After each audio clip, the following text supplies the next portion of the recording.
Hi, we're back. By now we've learned all basic elements of the polygon packing method, so now it is time to put this knowledge into good use and to create the model in the picture. This model is called Carnival in Venice.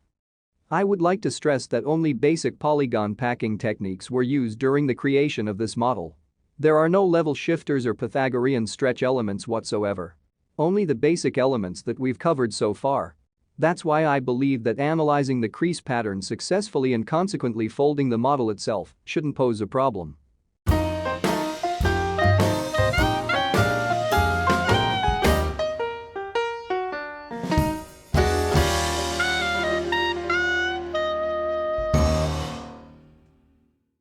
This is the crease pattern of our model.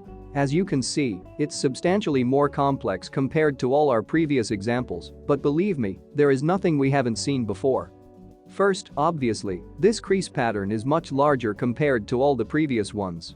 If you count the squares, you'll soon realize that this crease pattern is based on a 40 by 40 grid. How to fold a 40 by 40 grid properly? I will show you in greater detail in the final episode. For now we'll assume that we have such a grid. Okay? Now let's briefly analyze all the elements of this model. Obviously, in order to do so, we only need to take a look at the ridge creases. Now you can see all the elements of our model.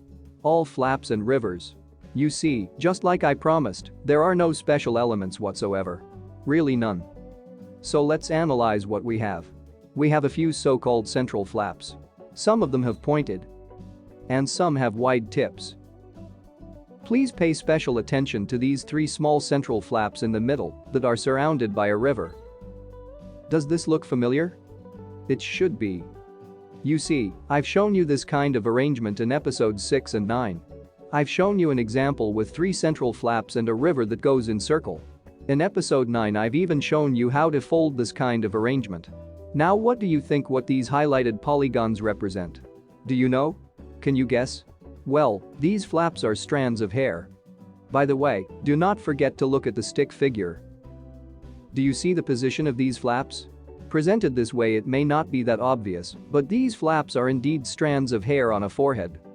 Speaking of hair, it may be interesting to mention that there are many more hair strands on this model. A lot more. Look at these highlighted polygons, all of them will form hair strands.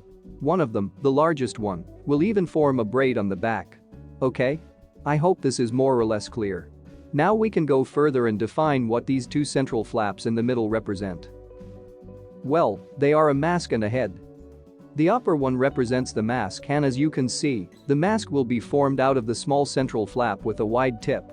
Again, this is a central flap, so it has to be folded first with all the other central flaps. If you remember, I've shown you in episode 10 how to fold a central flap with a wide tip. If you don't remember, please watch episode 10 again. You'll find it useful. Now, immediately below there is a second central flap, which of course, will form a head. This one is longer and has a pointed tip. The pointed tip will form a chin. Here I would like to stress something very important. If you remember, the central vertical crease was non-existent on the fully developed crease pattern. Please, look at the crease pattern. You see? There is no central crease. This is something very important, so please acknowledge it. You see, the fact that this crease was left out will allow us to form the head and the mask, as well as all the other flaps on the central line in double width. But, most importantly, in doing this, we will free these central flaps. They will no longer be trapped inside some other flap. I know this may sound difficult to comprehend, but believe me when I say it's not. For now just remember that there is no crease in the middle. Nothing more. At the end of this episode, I'm gonna show you exactly how this feature looks like. Okay, we can go further. As you can see we've finally come to this large river. I can tell you right away that this river represents a neck. It is kind of obvious since it separates the head, the mask and all the hair strands from the rest of the model. If it seems to you that the neck, being 2 units long, is a bit too long, do not worry. It'll be fine since the head and the mask will cover most of it. Now, let's go further and try to find out what this river immediately below represents. Well, this river is the upper part of a body. As simple as that. It is immediately below the neck, meaning it must be a part of the body. But, before moving on, I'd like to point out something interesting. You see, if you look at this river more closely, you'll realize that there is not one but two rivers. Do you see them? But why do we speak of them as if they were actually a single river? Well, if you'd analyzed these two rivers, you'd found out that there isn't a single polygon in between them. There's literally nothing in between. That's why we take them as a single river. But if we looked at them separately, as two rivers, that'd be fine too. Reasoning behind declaring everything as a single river, one can find out in episode 7, where I explained why and how to incorporate unused parts of a paper into a river. This is exactly this kind of situation. We had to rearrange the river a bit in order to incorporate additional unused squares in it. That's all. Now, with this being sorted out, we can devote our attention to polygons and rivers in between the river that forms the neck and the river that forms the upper part of the body. But before we move on to explain all these polygons separately, I'd like to point out something I believe to be very important.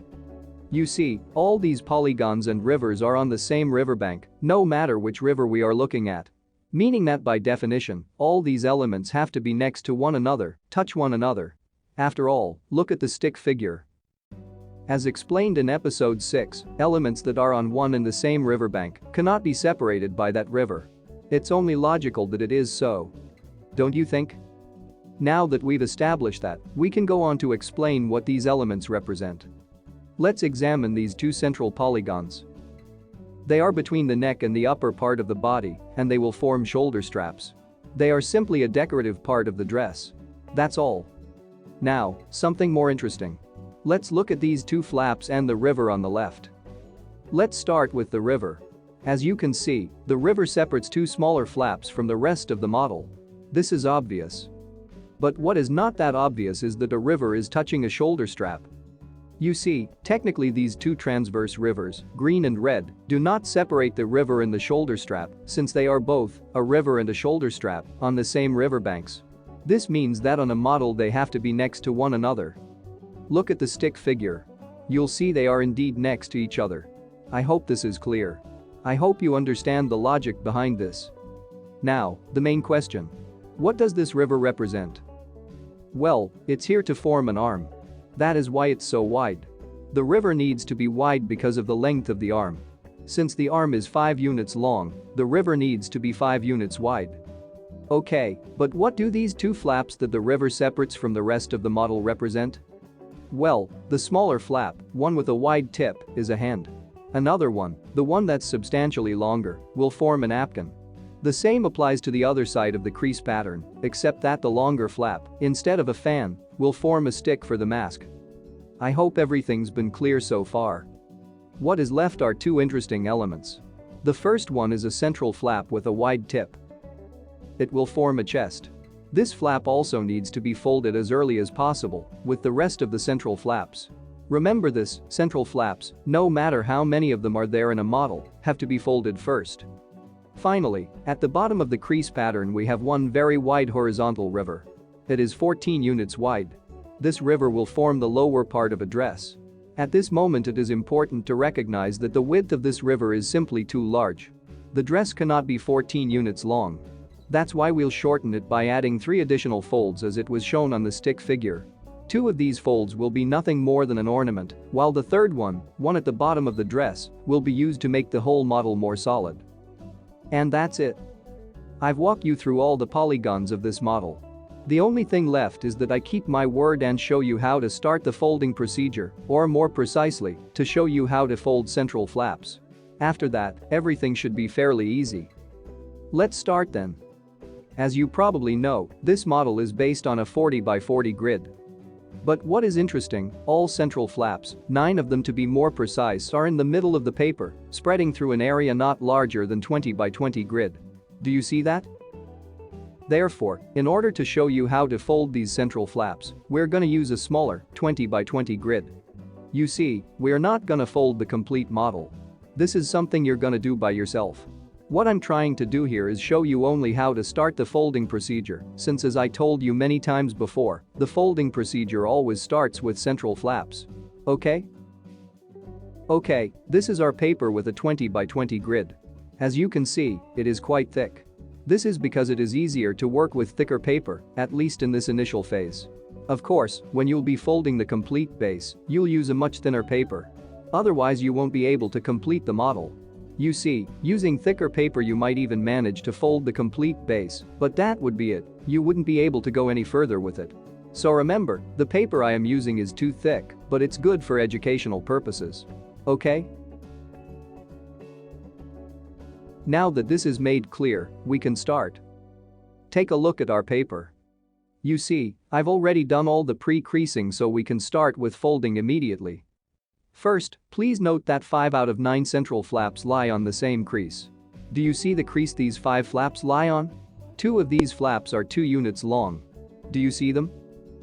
In between them, there are 3 smaller ones. We will start our folding procedure with these 5 flaps. I've already shown you a complete procedure in episode 9. Nevertheless, I'm gonna demonstrate the procedure once again. The first thing to do is to fold paper over the crease that connects all these 5 central flaps. You see? Then one after the other, we have to press in these creases in between these central flaps. The rest of the paper should be folded as a harmonica, disregarding everything except axial creases. You see? Do it slowly, and the model will collapse just as we wanted, exposing the central flaps.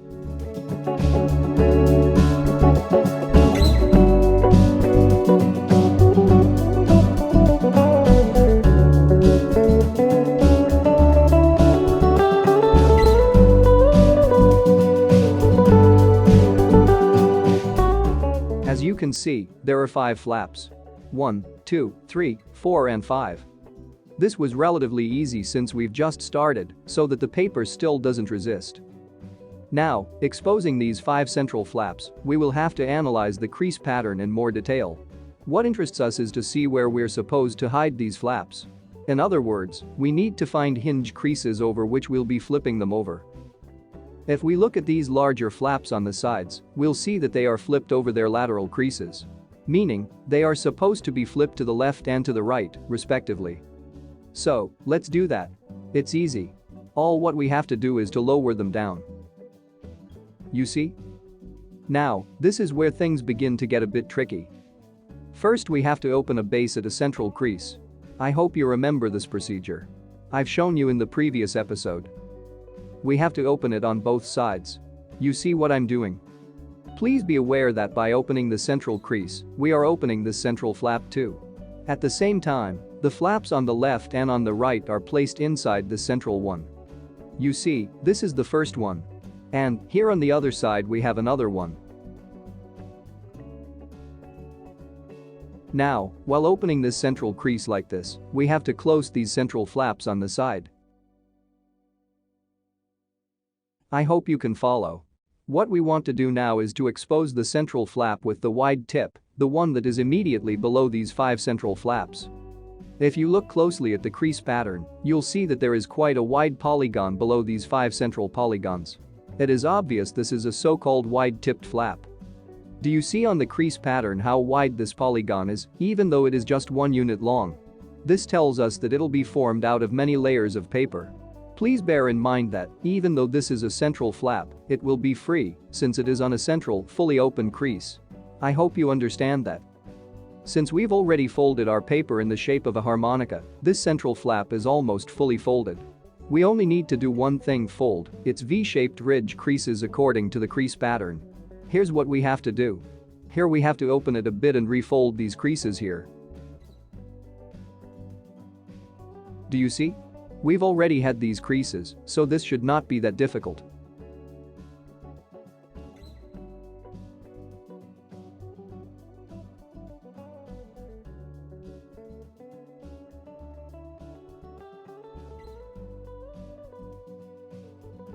Now we need to do the same on the other side.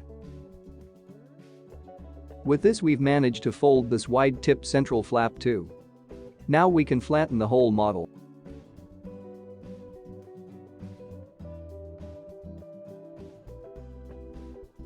Do you see? The model is completely flat foldable. In this phase the base is quite interlocked, so it resists quite a lot any attempt to open it.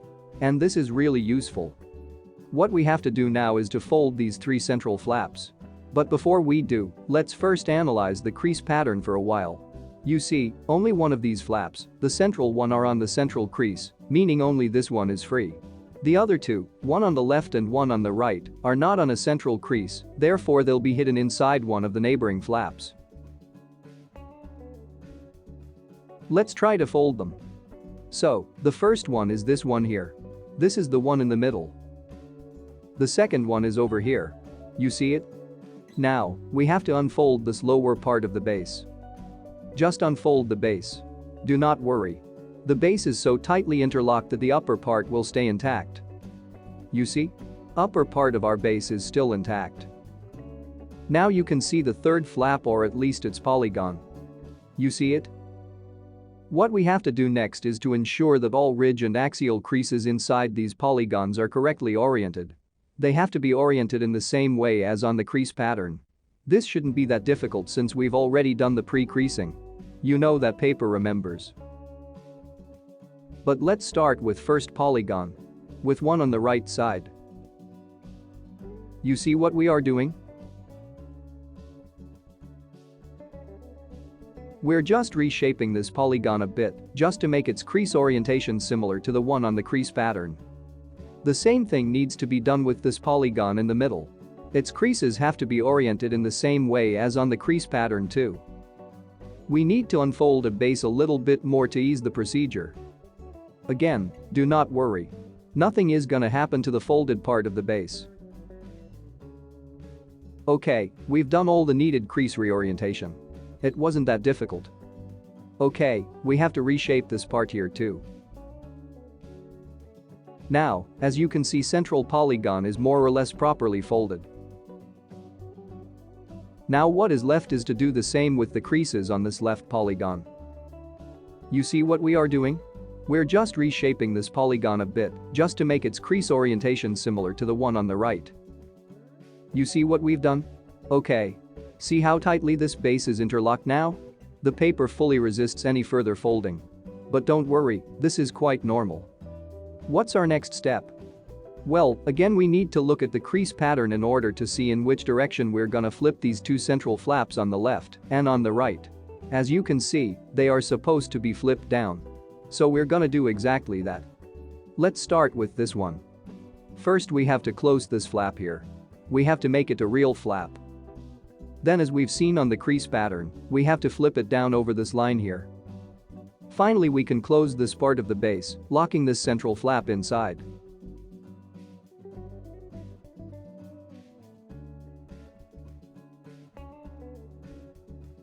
The same needs to be done on the other side as well. So, first we have to make this a real flap. Then we have to lower it down. And finally close this part of the base, locking this flap inside. At this moment our base is so interlocked that this central flap in the middle will form by itself. We just need to press it a bit and the central flap will be formed.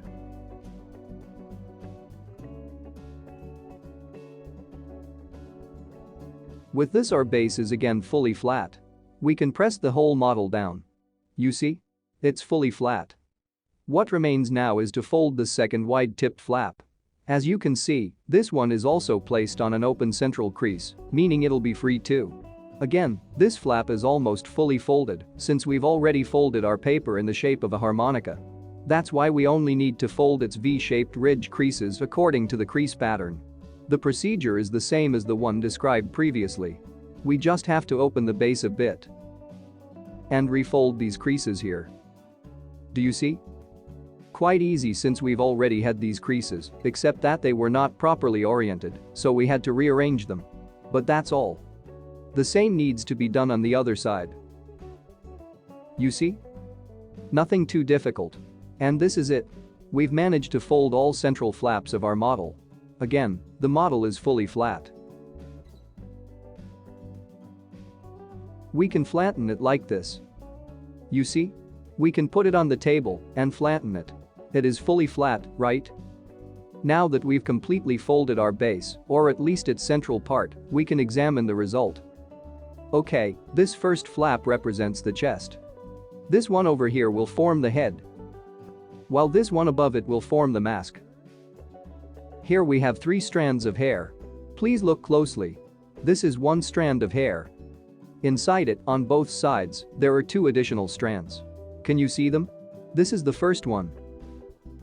On the other side there's another one. Can you see it?